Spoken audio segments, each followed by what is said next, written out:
To answer a recent question, why did I begin interpreting within the deaf community?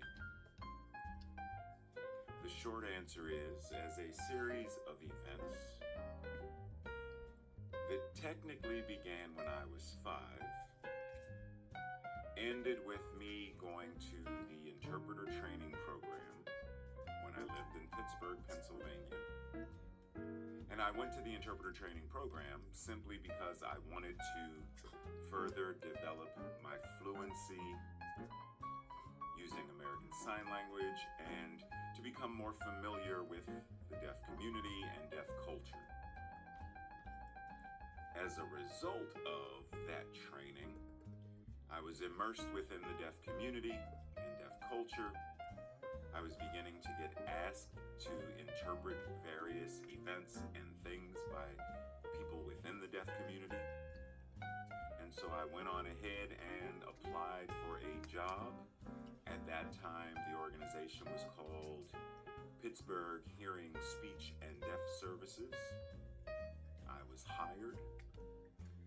At that time, I was also a public school teacher, so during the day, I would teach, and on certain weekends, I would interpret, or when summer vacation would roll around, I would interpret.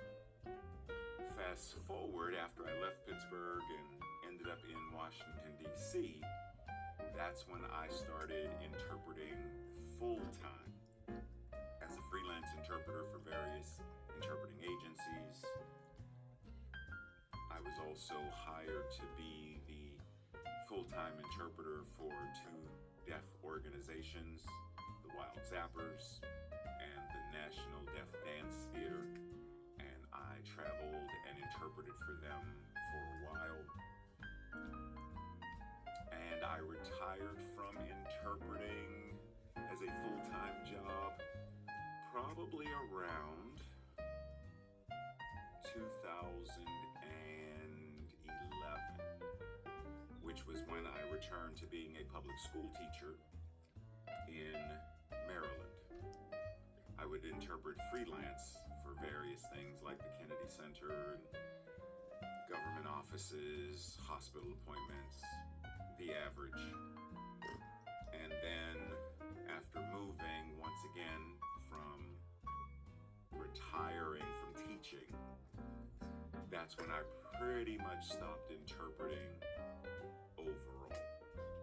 Every now and then I end up sticking my toe back in, but for the most part, at this time, I would consider myself a retired interpreter.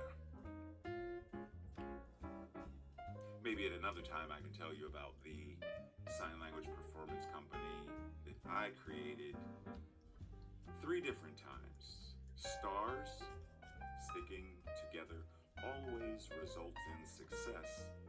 And then many years later, Believe, being empowered, living inspired, exemplifying victory every day.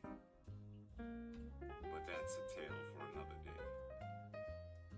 Much love and appreciation. Take care.